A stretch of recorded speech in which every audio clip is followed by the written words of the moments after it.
sen, en güzel eseri sen. Mense yolda deli zərərsiz düşünürdüm sen gelersen. Toxunmusan ən dərindən, mənim ölümüm əllərindən.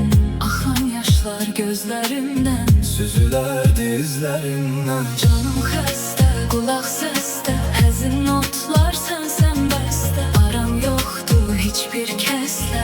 Seni gezdim son nefeste. Canım xəstə, qulaq səsdə. Həzin notlar sen beste. Aram yoxdur heç bir kəslə. Seni gezdim son nefeste.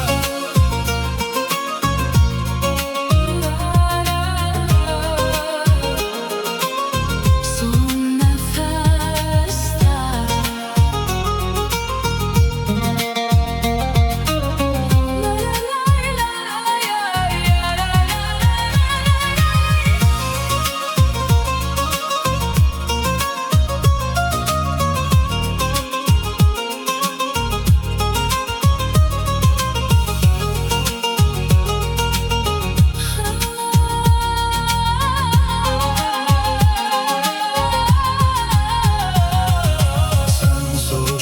Vəziyyət necə?